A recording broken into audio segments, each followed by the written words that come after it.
E se te perguntassem o que é o amor, o que você diria? Em 1 Coríntios 13, nós aprendemos sobre o amor ágape, o amor de Deus para com o homem. Mas antes de te contar o que fala em 1 Coríntios 13, eu preciso te explicar a exegese deste capítulo. Naquela época, a cidade de Corinto ela era formada por um povo cosmopolita. Antes mesmo de ter o povo, a cidade em si ela era uma cidade grega. Então ela era muito rica com questões comerciais, eles valorizavam quem falava bem. Toda a filosofia, de jeito de ensinar e aprender, era muito valorizada. E como era um povo cosmopolita, ou seja, a grande maioria do povo eram estrangeiros, como egípcios, gregos, romanos, judeus, sírios, entre outros, este povo tinha a característica de venerar grandes líderes. Então, quando se tinha um grande comerciante, eles acabavam venerando esse comerciante. Por quê? Porque ele era um grande líder dentro daquilo que ele fazia. Só que, como isso aconteceu em toda a cidade, acabou afetando também a igreja. E isso entrou dentro das igrejas. E acabou que, naquela época, a igreja de Corinto tinha 4 grandes líderes: Apolo, Cefás ou Pedro, Paulo e Cristo. Porém, qual foi o B.O. de tudo? Foi que a galera, ao invés de focar em Cristo e adorar a Deus e amar a Deus acima de todas as coisas, eles acabaram venerando esses grandes líderes. Então, ao invés de reconhecer Paulo, Cefás e Apolo como servos de Cristo e que as obras que eles faziam eram por amor a Cristo, porque Cristo era o centro de tudo, eles acabavam valorizando mais estes 3 homens do que o próprio Cristo.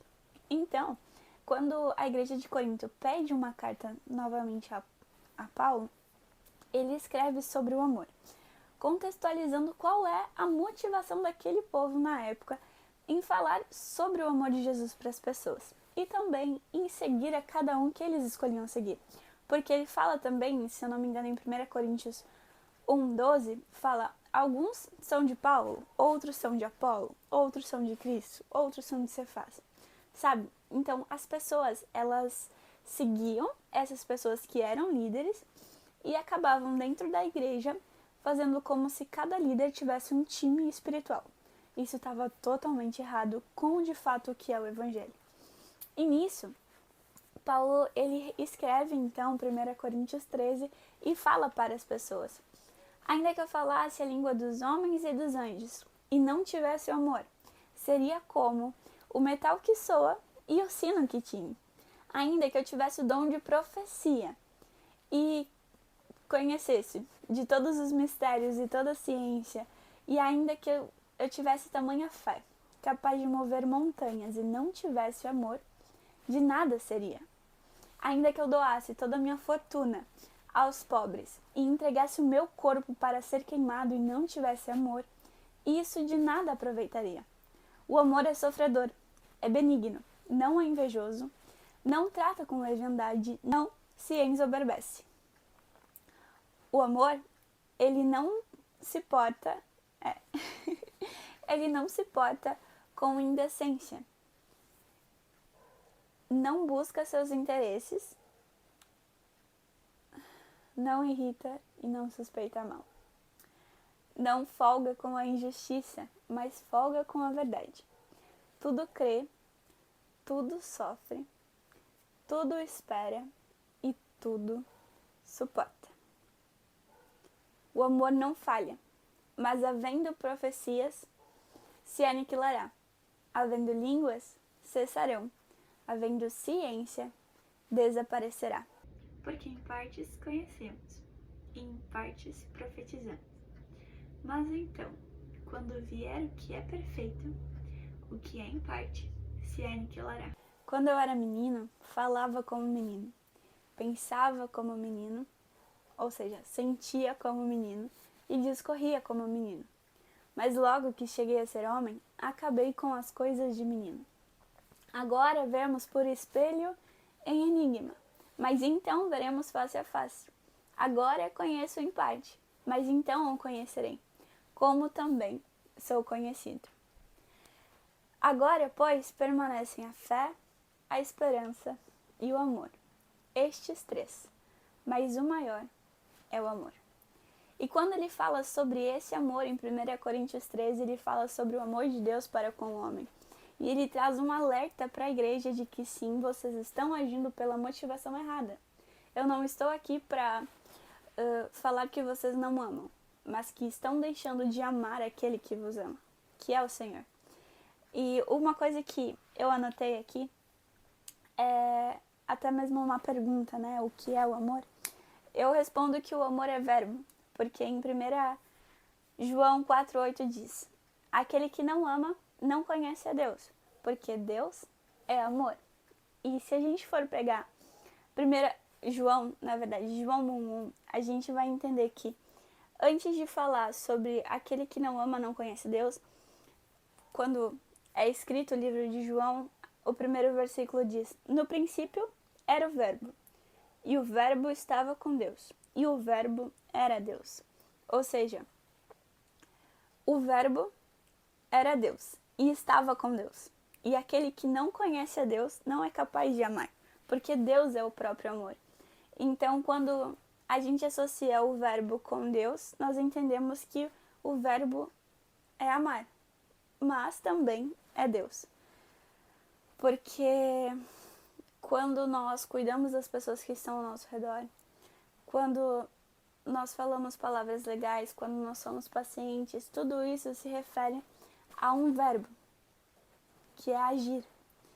E quando a gente entende que o verbo estava com Deus e era Deus, ele fala na palavra a respeito de Jesus Cristo. Então, em seguida ele fala que Deus é amor. Então a gente entende que esse verbo que estava com Deus é o amor. E por ser um verbo, se trata de uma ação, ou seja, de algo que é feito, entende? E se a gente for trazer neste contexto de 1 Coríntios 13, a gente entende que tudo se relaciona a ações. Por exemplo, aqui ele fala, o amor, ele não folga com a injustiça, mas folga com a verdade. Folgar é verbo, entende? Tudo sofre, sofrer é verbo. Tudo crê, crer é verbo. Tudo espera, esperar é verbo. Então a gente entende que o amor, muito além de ser também Deus, é a maneira como agimos e como cuidamos das pessoas ao nosso redor. Eu não sei se talvez você esteja precisando desse amor, ou talvez alguém do teu lado esteja precisando, mas eu creio que de alguma forma ou de outra, o amor é também agir. É quando a gente tira um tempo para cuidar das pessoas que amamos.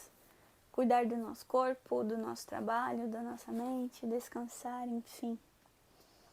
São muitas coisas que precisamos aprender com isso e eu espero que hoje você tenha entendido que esse amor de 1 Coríntios 13, ele nos exorta a entendermos a motivação das coisas que fazemos, para que não venhamos agir segundo o nosso coração, mas fazer o que é certo segundo o que a palavra nos ensina, e que venhamos deixar Cristo no seu devido lugar, no centro de tudo, e entender que por Ele, para Ele estão todas as coisas, e que para chegarmos a um Pai de amor, que é Deus, nós precisamos ir por meio de Cristo, através da nossa fé, das nossas atitudes cotidianas, na nossa conduta, no jeito de falar, no jeito de sorrir para as pessoas, no jeito de cuidar, sabe? Não tenha receios de ser uma pessoa verdadeira e de realmente expressar o cuidado pelas pessoas que estão ao seu redor. Eu tentei gravar esse vídeo várias vezes e eu precisei de muita paciência, porque algumas coisas me irritam. E isso é normal, a gente é ser humano, então a gente tende a falhar. Mas ainda assim, o amor, ele não irrita, entende? Ainda que eu estivesse irritada por uma coisa que não tivesse controle, o amor de Deus sobressai sobre isso e me mantém calma. Porque o amor dele não se irrita, sabe? Então que a gente possa voltar os nossos olhos ao Senhor e aprender com 1 Coríntios 13 que esse amor é o amor de Deus para com o homem.